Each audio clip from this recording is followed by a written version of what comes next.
How you doing there? Welcome back to Babylon Talmud. Today we're studying Daf Samech Aleph, Daf 61 of Masechta Avodah Zarah, friends.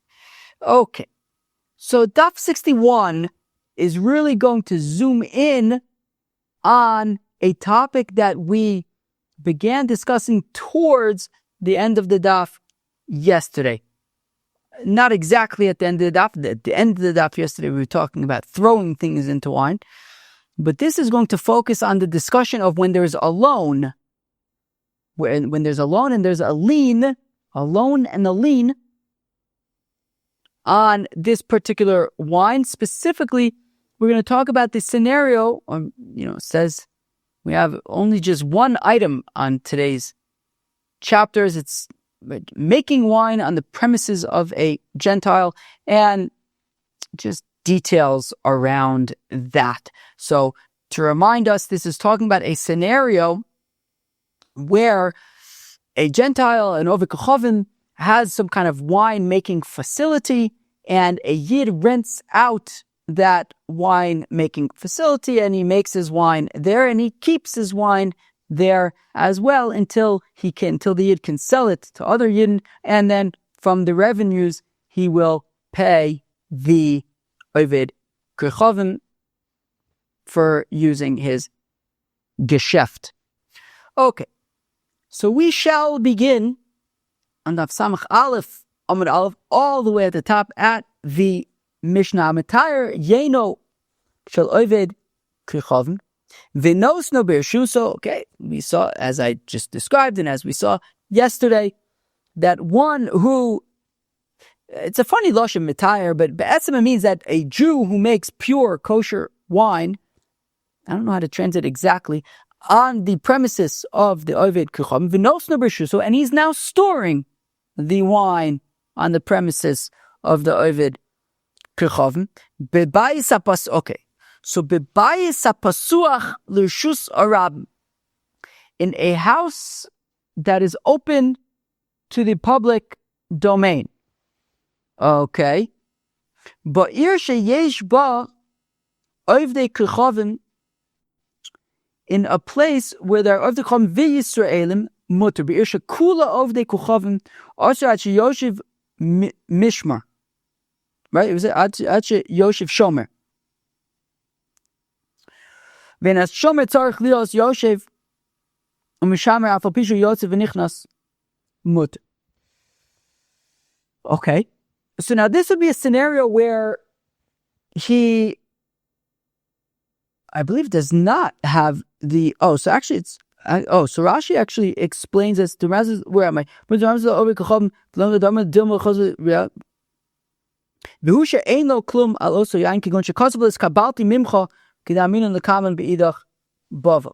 way that Rashi learns this is that it's talking about where the Oved Kechavim says that you can come in and take your wine whenever you want. Wow. Okay. So, sheesh. Okay.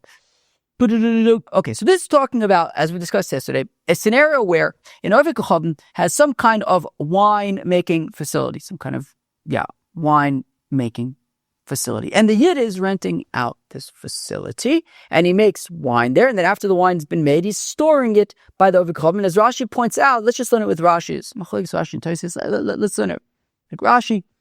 That then basically there is an arrangement between the Yid and the Oved Kechavim that the Yid can come in whenever he wants and take the wine. Okay, because as we learned yesterday, that if he can't, well, then we have to be concerned about the Nesach. But okay, there's an arrangement that the Yid can come in whenever he wants and take the wine and can sell it. Fine. So now the Mishnah says, if this is a city where there are Yidden who live there, and this facility is open to a public area, and the Yidden who live there would be able to see if the Oved Kechavim was going into this facility, so then the wine is permitted. However, if there are no Yidden that live there, and therefore the Oved Kechavim who owns the facility is not scared that he's going to get caught, because there's no Yidden who live there, and nobody's going to be reporting back to this Yid whose wine it is. well then the wine will be asur. Let's read it again inside. Says the Mishnah. So you have this yid who's making his wine in this facility of the Ovid Kuchavim, and he's now storing the wine in this facility, and there's an arrangement that the yid can come and take the wine whenever he wants. So if the facility is open to the public domain, and in this city there are Ovdei Kuchavim, but also there are Yidden who live in this city, and the Yidden will be able to see if the Ovdei Kuchavim is going into this facility, and if there's a concern that for Yei Nesech. So mutter, so then the wine is permitted, because the assumption is that the Ovdei Kuchavim will be too scared to pull any shtick and make the wine Yei Nesech, because he's scared he'll get busted, and then he will lose out, right? And then he'll lose that he hasn't gotten paid yet, and he's going to lose out on that payment. But shekula of the kuchavim. But if there are no yidden in the city and there's only of the kuchavim there, usher, well then it's going to be forbidden ad she yoshiv shomer, until a guard, somebody to watch the area to make sure that the Ovdei Kuchavim is not going in there and making Yei Nesech. You would have to appoint somebody to do that job of keeping an eye. But it's sufficient, it's enough, as long as this watchman, he doesn't have to be there all the time, as long as he'll come and go at random times, enough that the Ovdei Kuchavim will be scared to tamper with the wine lest he get busted.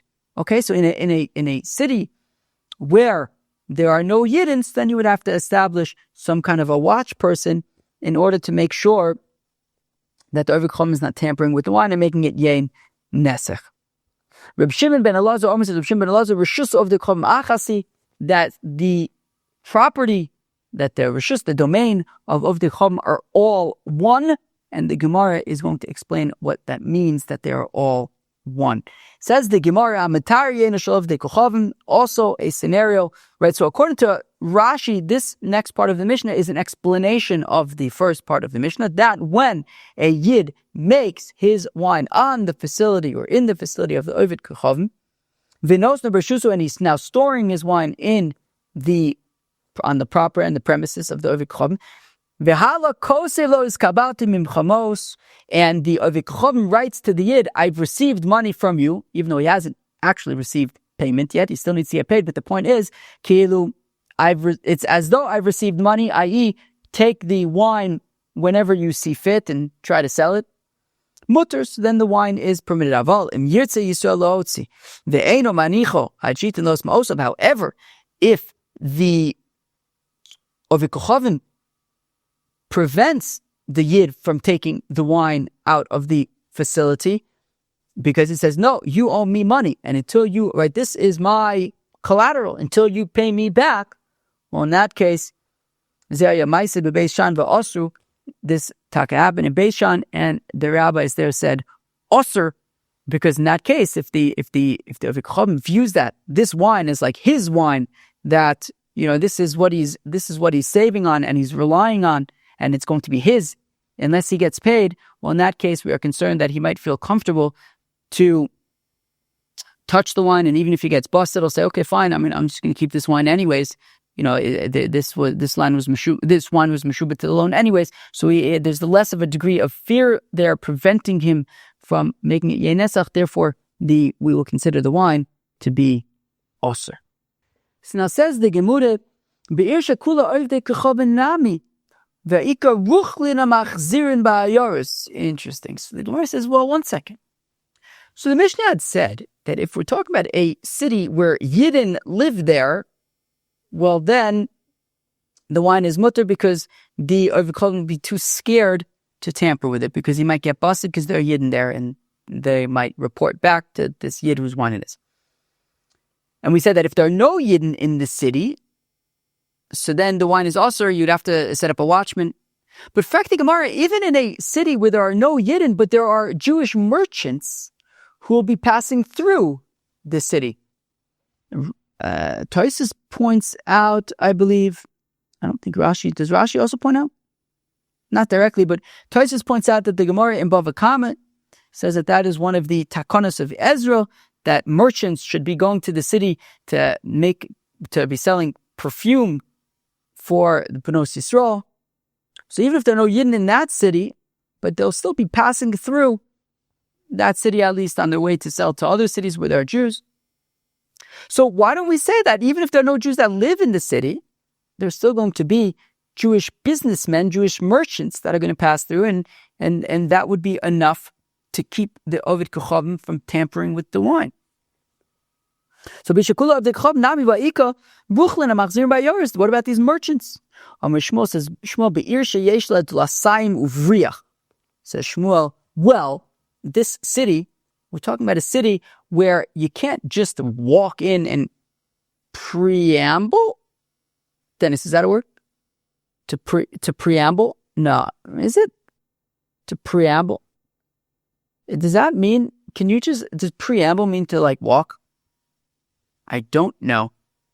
You can't just stroll into the city. There's a gate to the city, and you have to sign the guest list, and then one way or another, basically, the Ovid Kochavim is going to know that there are Yidden in the city. Stay away from the wine, right? It's meaning it's not like a city that anybody can just come in whenever they want. It's a city that you have to announce your presence, and basically once you're announcing your presence, well then, if the Ovid Kochavim will know and he'll stay away, and so long as the Jews are around, so he won't do anything. But then the Jew leaves, and you might tamper with the wine. Fine, and there's no other Jews around to stop him or to see him or to report on him. Rav Yosef says of Yosef, "V'cholin pirshus aram dami."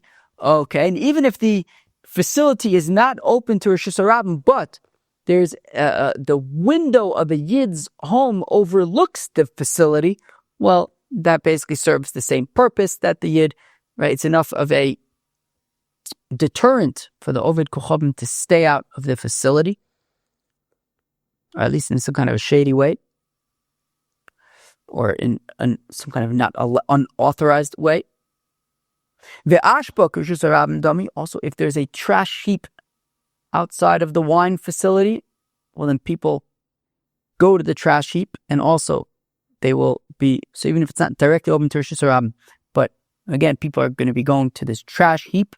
V'dikla Rishus Harabim dami. Also, if there's a palm tree over there, so then people go to get dates from the palm tree. I haven't gotten dates in ages. All sorts of dates, actually. But if there's a date tree, so then people might go there to get their dates, and there will also be a deterrent, right? Psik reshe. What if the top of the date tree is cut off, so people aren't necessarily going for the dates? So then what happens? Whenever there's machlokes of Ach and Ravina, what's the Allah? Who says what? Chever, who could tell me? Whenever there's a machlokes between Rav Acha and Ravina, Rav Acha is generally the more stringent opinion. Chad Osir v'chad Shari, one says Osir, one says Mutter. Man de Osir. So the one who says Osir, Lamale de Solik Osam. Well, the Ovid Kochavim says, I'm not scared. Who's going to that palm tree? The fruit part is gone.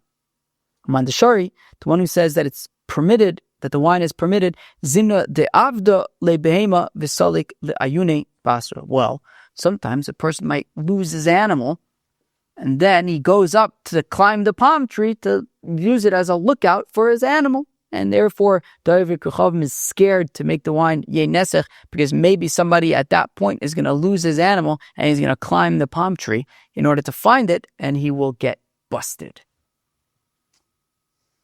Okay, so those are different scenarios where even if the facility is not open to Rishus Harabim, but these could be substitutes, meaning they will serve the same purpose, which is to be a deterrent against the Ovid Kochavim Yein Nesaching stuff. So now says the Gemara Tana Rabbanan the Rabbi start Echad Alekeach ve'Echad Asocher Bais Bachatzero Shel Ovid Kochavim. So if a person purchases or rents a house in the chutzner, in the courtyard of an Ovid Kochavim, Umil'eyu Yayin, and he fills it up with wine, he's storing his wine in this house. V'yisrol darba osa chotzer. And I imagine either he or another yid lives in that chotzer where this house is being rented or purchased or bought. Mutter, well then the wine that's being stored in the house is mutter. And even though there's no lock and key, I think the point is even if it's open, the wine is permitted because there's a yid who lives in that chotzer, and it's a deterrent that the Oved Chacham is not going to want to get caught in the house of the yid tampering with his wine. But if the yid lives in a different chotzer, well then, mutter v'husha mafteach v'chosam biyadam. In that case, it would only be permitted if the yid has a lock and key. In that case, the wine would be okay. But without a lock and key, if the yid lives in a different chotzer, we have to be concerned that the Oved Chachavim might tamper with the wine and make it yain nesech. And then going back to the scenario that we've been talking about with the yid making wine in the facility of an Oved Chachavim, and the wine is now being stored in the facility. Visol darba osa chotzer, and a yid lives in that chotzer where the facility is. Mutter, it is permitted. V'ushamaftech v'chosam biyado, so long as the yid has a lock and key. But Rabbi Yochanan said to the teacher of Brises, Tni afal pisha eid maftech b'chosam biyado mutter. Says Rabbi Yochanan, no, you can be lenient and say that if the yid lives in that chotzer, well then even if there's no lock and key, the wine is mutter because it's a deterrent that the Oved Chacham doesn't want to get busted going into that facility where the wine is being kept. And if the yid lives in the chotzer, then there's this deterrent. But if the yid lives in a different chotzer, osur apal pi shemiftech v'chosam biyad divrei mer. So, but if the yid lives in a different chotzer, well then it will be osur even if he has a lock and key, which is interesting. Even if he has the lock and key, I think because the wine is being stored in the facility of the Oved Chachavim, and there's no yid in the chotzer, so we say that it would be also even if he has a lock and key, because the Oved Chachavim might even tamper with the lock and key. Now the question is, what are the Chacham talking about? The Chacham say that it's osur until you have a watchman on the case, or somebody who comes at predetermined intervals. And the Gemara is going to explain if it's predetermined intervals, then it shouldn't be much of a deterrent, because if the Oved Chachavim knows when this person is coming, so then he'll just stay away at those times. The Chacham who say it's osur unless you have a watchman, what are they talking about? Ilema a seifa. If we're talking about mamish, the seifa, we have a reisha and a seifa. We have a seifa of the seifa, a reisha of the seifa, a seifa of the reisha, and a reisha of the reisha. Meaning, we basically have two. We have two. What's the word I'm thinking of? Two. I don't know. What's the two groups? I guess you could say, but that's not the word I was thinking of. Anyways, yeah, you have. Wait, what's going on? We have two scenarios, big adol. The one is the renting of the house, the renting/buying of the house in the chotzer of the Oved Chachavim. The other one is the wine facility scenario. Now, within those two buckets, I think that's what I was talking about, buckets. Within the first bucket of the renting/buying of the house, there's when the yid lives in the chotzer, or there's when the yid is in another chotzer. Now, in the second bucket of the winemaking facility, there's also when the yid is in the chotzer versus another chotzer. So now, if we're talking about the seifa, i.e. the bucket with the wine making facility, and we're talking the seifa of that scenario, so we're talking about the wine facility, but the yid lives in another chotzer, and we said, in that case, even if he has a lock and key, it's osir. And now the Chachamim are saying that it's osir unless you have a watchman. But aren't they basically saying the same thing then? Right? Right? Chachamim, what are they talking about? If they're talking about the final scenario, when there's the winemaking facility of the Oved Kocham and the Yid's wine is being stored in the facility, and the Yid lives in a different chotzer, so we said even if he has a lock and key, it's osir. So Tana Kama Nami Meser Ka'osir. But the Tana Kama is also saying it's osir. So so the Chacham are basically saying the same thing, that it's osir, unless you have a watchman. Vela Aresha, the Seifa. Okay, maybe it's the first part of the Seifa, which is when also you have the winemaking facility, and the Yid lives in that chotzer. And the Chacham is saying it's osir unless you have a watchman. But But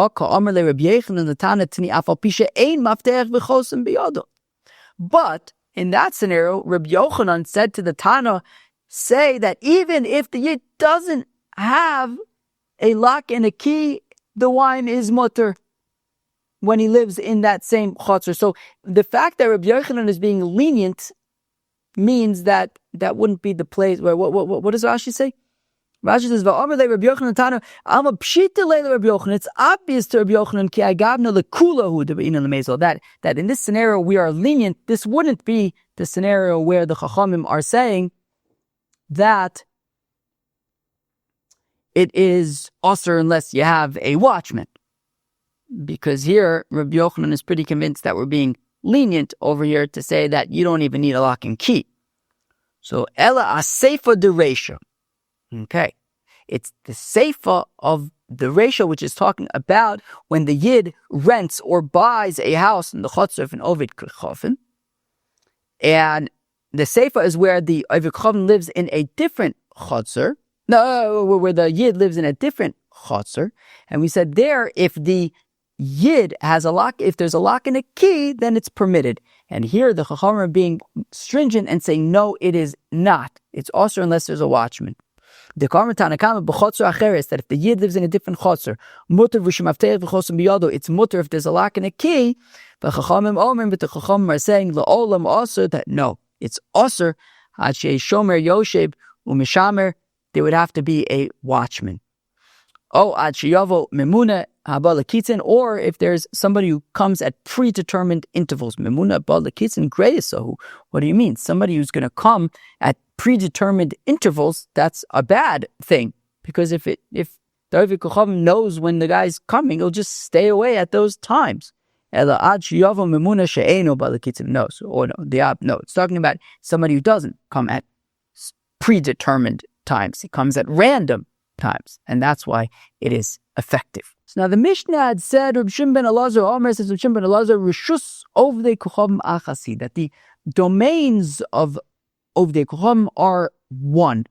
The question is, what does that mean? So I remind you that the Mishnah there was talking about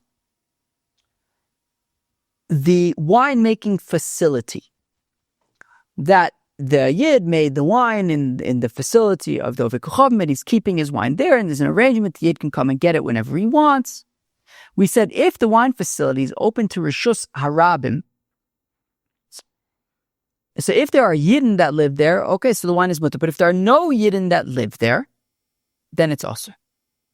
If there are no, right, so if the wine is in the facility of the Oved Kocham, and it's a place where there are no Yidden there, osir.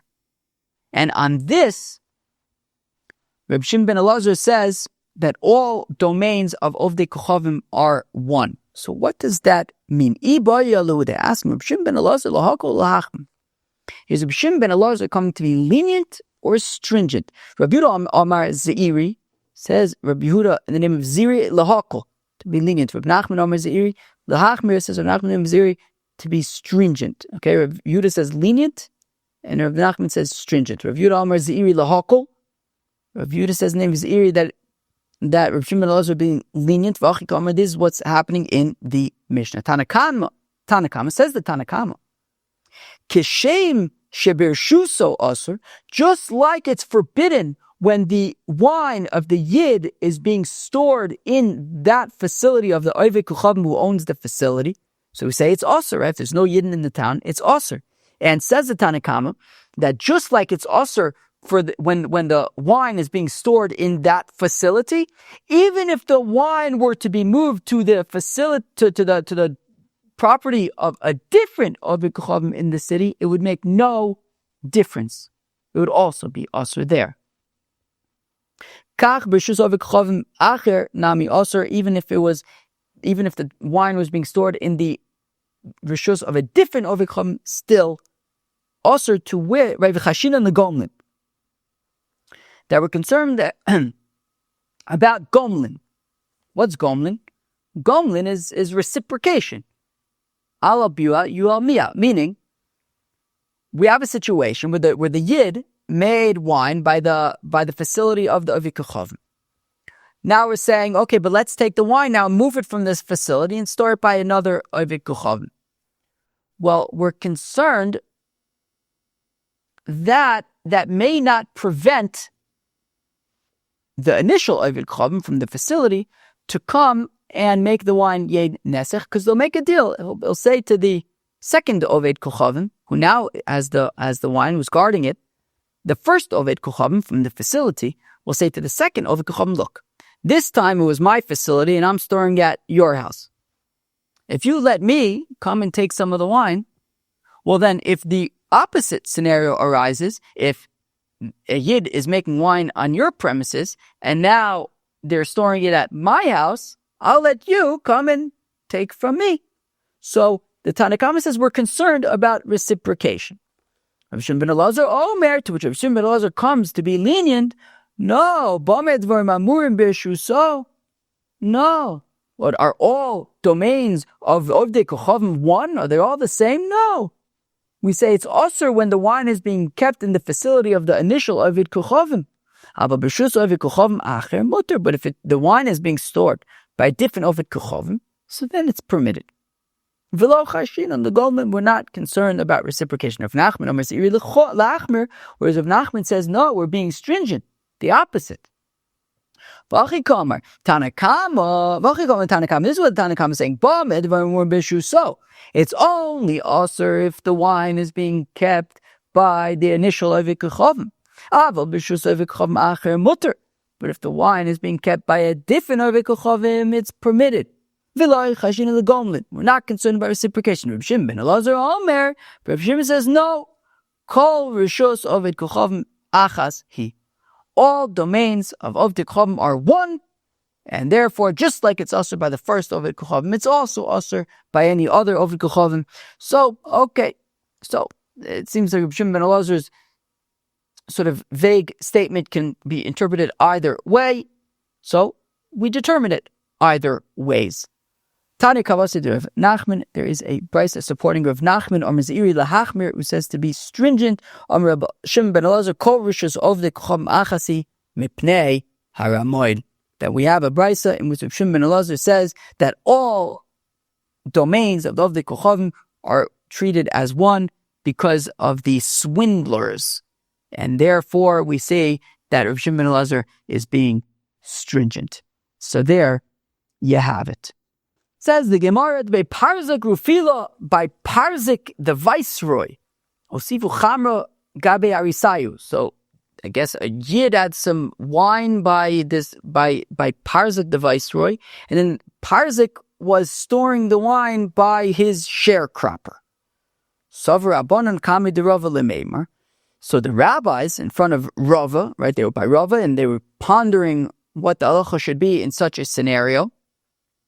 Should the wine be permitted by the sharecropper or not? Right, I was saying it wouldn't be allowed by Parzik the viceroy, but now that it's being stored at the sharecropper, maybe it's okay. So these rabbis who were by Rava, they wanted to say Kichashin and the Gomlin. Well, what would be the reason to say it's not okay? Well, we were talking about reciprocation. Well, here reciprocation probably isn't shayach here, because there is a balance of power between Parzik the viceroy and his sharecropper.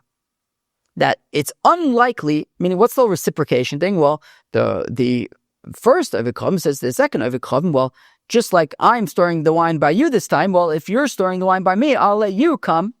The thing is, the likelihood of the sharecropper having wine from a Yid that he's going to be storing by his good friend, the Parzak, the Viceroy, probably not going to happen. I mean, first of all, the assumption may be that the sharecropper won't be in a position where a Yid is making wine in his facility, or even if he is, he'd probably go to somebody on his level and his caste to store it by. He's probably not going to Parzak, the Viceroy, and therefore there isn't really reciprocation that could be happening over here. Therefore, it should be permitted, right? So the rabbis by Rava wanted to say, when we're talking about reciprocation, animile heicha dekam mosiv hai gabe hai, and then the goes to adds v'hai gabe hai. Reciprocation is only a concern when there's a possibility of reciprocation. But in this case, when we're talking about Parzak, the Viceroy, and his lowly sharecropper, since the sharecropper is most likely never going to be storing anything by Parzak, the Viceroy, legomlin lo chashinon, so there's no concern, therefore, about reciprocation, and the wine should be permitted. Omer lehu, Rava says to them, no, punkt fakert. Adrabah, the opposite. We're talking about a balance of power. When Parzak, the Viceroy, comes to his sharecropper and says, I want some of that wine, give me some of that wine, and you better not say anything to nobody, the sharecropper, you better believe, is not going to say something to anybody, and therefore, of course, we have to be concerned about Yein Nesech. Even according to the opinion who says we're not concerned for reciprocation, but that is where the person whose house the wine is currently in is not scared of the initial Ovid Kochavim. But over here, the sharecropper is in fear of Parzak, the Viceroy, and if Parzak, the Viceroy, comes to take wine, you better believe that the sharecropper will cover for him, and therefore no way can we trust this arrangement. How Krocha, there was a city, that there was wine of a Yid in the city. Ishkach Ovid Kochavim, Davakoi Bene Dane, and in Ovid Kochavim was found among the wine barrels. Rava says, Rava, Im Nitfas Olav Kigano, Cham Rashar V'ilo, Osir. If this is a place where there are consequences for actions, where if it turned out, right, if this Ovid Kochavim would have gotten busted as a thief, he would get in trouble, well then the wine is permitted, v'ilo aser. But if this is a place where there isn't really rule of law and the Ovid Kochavim can get away with it, well then the wine would be aser hajan olach, Rabbi Shmuel. We will come back to you, Perek, Rabbi Shmuel. Okay, that was Daf Samach Aleph of Masechta Avodah Zarah. We learned the Mishnah about a Yid making wine in the facility of an Ovid Kochavim. And we talked about in what scenarios would that, right? So then after producing the wine, he then is storing the wine by the Ovid Kochavim. In what scenarios would it be mutter? In what scenarios would it be osur? We saw the way that Rashi learns it is that basically, and we saw this yesterday as well, if the Ovid Kochavim had said to the Yid that you can come and take it whenever you want, right? So, well, let's start from the opposite. If he says you can't come and take it whenever you want, well, then as we said yesterday, it would be considered like a loan, right, and a lien on the loan, and it would be osur.